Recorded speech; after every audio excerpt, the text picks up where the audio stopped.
एक बड़ा राज्य था। इस पर एक राजा का शासन था। राजा के पास जीवन में सब कुछ था।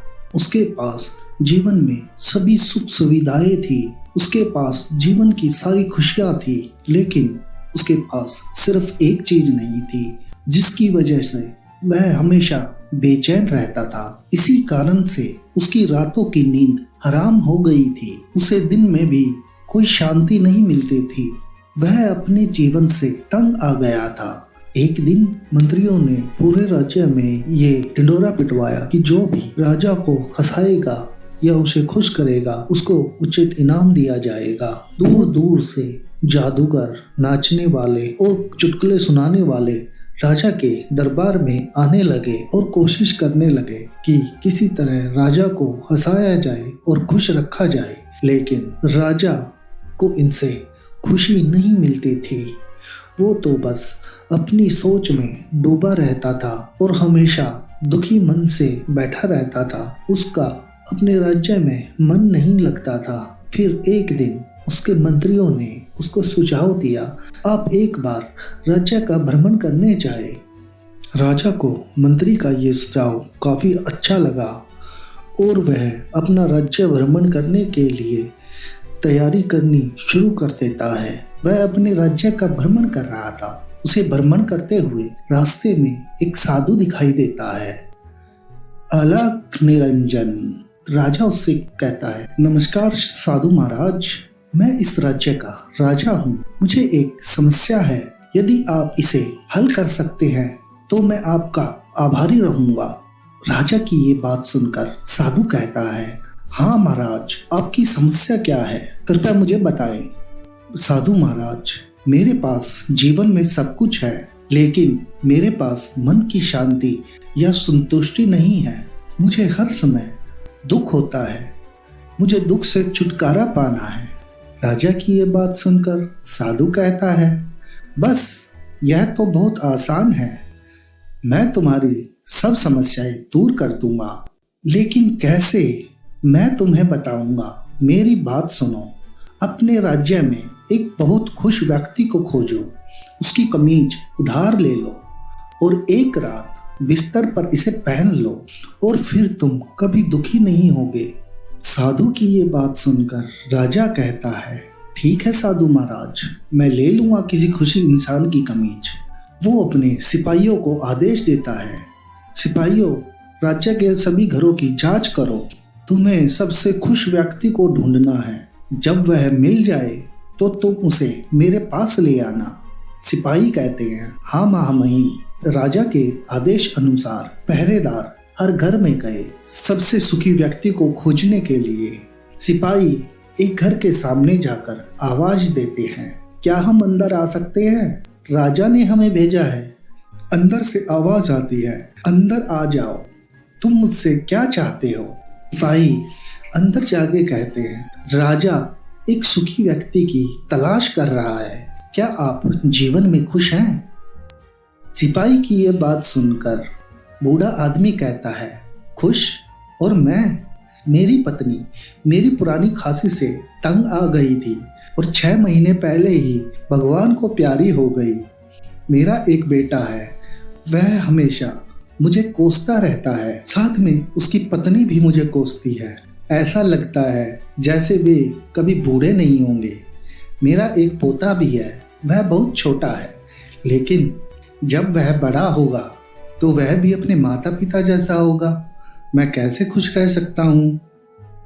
बूढ़े आदमी की ये बात सुनकर सिपाहियों को निराशा हुई और वो अगले घर की तरफ चल देते हैं। वहां पर भी उनको एक बूढ़ा आदमी दिखाई देता है। सिपाही बूढ़े आदमी से पूछते हैं, क्या तुम खुश हो? सिपाही की ये बात सुनकर बूढ़ा आदमी उनकी तरफ देखता है और कहता है, इसे देखो, मेरी पीठ पर एक फोड़ा है। अगर मेरे मरने से पहले यह ठीक हो गया तो मुझे बहुत खुशी होगी। चलो देखते हैं, अगर यह ठीक हो गया तो मैं खुद आ जाऊंगा, लेकिन मैं इस समय खुश नहीं हो। सिपाही फिर निराश हो जाते हैं। वो अगले घर की तरफ चल देते हैं। आगे जाके सिपाही एक ऐसे ही घर गए, लेकिन उनको कोई भी खुश व्यक्ति नहीं मिला। ऐसे करते हुए उन्होंने पूरा राज्य छान मारा, लेकिन उनको कोई भी खुश व्यक्ति नहीं मिला। निराश होकर वे महल की ओर चल देते हैं। थोड़ी सी दूर चलने पर उनको एक भिखारी दिखाई देता है। भिखारी खुशी से सीट बजा रहा होता है। सिपाही उस भिखारी से पूछते हैं, तुम खुश हो, तुम दुखी तो नहीं हो, तुम खुशी से सीटी बजा रहे हो। सिपाही की बात सुनकर भिखारी कहता है, मुझे कोई दुख नहीं है, मैं खुश हूँ। सिपाही बहुत खुश होते हैं कि उन्हें खुश व्यक्ति को ढूंढ लिया है और वो भिखारी को कहते हैं, चलो हमारे महाराज के पास चलते हैं, राजा तुम्हें बहुत बढ़िया बढ़िया इनाम देंगे। फिर सिपाही भिखारी को लेकर राजमहल की तरफ चल देते हैं। राजमहल पहुंचकर वो भिखारी को राजा के सामने पेश करते हैं।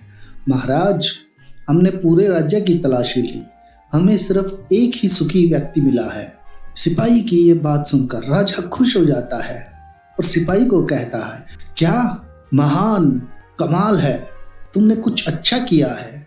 राजा को इतना खुश देखकर भिखारी राजा से पूछता है, महाराज मुझे यहाँ क्यों लाया गया है। भिखारी की बात सुनकर राजा कहता है, मुझे आज रात के लिए तुम्हारी कमीज चाहिए, मुझे दे दो, मैं तुम्हें पैसे दूंगा, मैं कमीज भी लौटा दूंगा। यह सुनकर भिखारी बहुत खुश होता है। राजा भिखारी से कहता है, लाओ अपनी कमीज मुझे दे दो। लेकिन भिखारी के पास सिर्फ एक ही कमीज थी। वो राजा से कहता है, पर महाराज मैं क्या पहनूंगा, मेरे पास कुछ भी नहीं है। कमीज की तो बात ही छोड़ दो, मैं एक भिखारी हूँ, जो मिलता है वही खाता हूँ, मैं वही सोता हूँ जहाँ मुझे जगह मिल जाती है। राजा उस भिखारी को अपनी शाही पोशाकों में से कुछ पोशाक दे देता है और उसे ढेर सारा धन देता है। लेकिन धन को देखकर भिखारी कहता है, महाराज मैं अमीर नहीं बनना चाहता, ना ही मुझे कुछ चाहिए, मैं ना तो सुख चाहता हूँ और ना ही विलासिता। ये जीवन मुझे मिला है तो मैं बहुत खुश हूँ। भिखारी की बातों ने राजा पर एक बहुत गहरा असर किया, जो राजा को बहुत खुशी दिलाती थी। राजा को यह एहसास हुआ कि खुशी किसी के वस्त्र पहनने से नहीं आती, वो तो नेक कार्यों से आती है। राजा ने भिखारी को धन दिया और उसका आदर सत्कार किया और साथ ही राज्य के सभी भिखारियों के लिए अपने राज्य में काम का भी बंदोबस्त किया। राजा अगले दिन उस साधु के पास गया और उन्हें सब कुछ बताया। ये सब सुनकर साधु मुस्कुराने लगे। साधु राजा को आशीर्वाद देता है। फिर राजा अपने महल की तरफ चल देता है और महल पहुंचकर अपनी प्रजा के साथ खुशी खुशी अपने राज्य में रहने लगता है। मोरल, हमें हमेशा नेक कार्य करने चाहिए। अगर आपको हमारी यह कहानी अच्छी लगी है तो हमारी वीडियो को लाइक और शेयर जरूर करें और हाँ, हमारे चैनल को भी सब्सक्राइब जरूर करें और बेल नोटिफिकेशन को ऑन करें ताकि आने वाली अच्छी वीडियो आप तक पहुंच सके।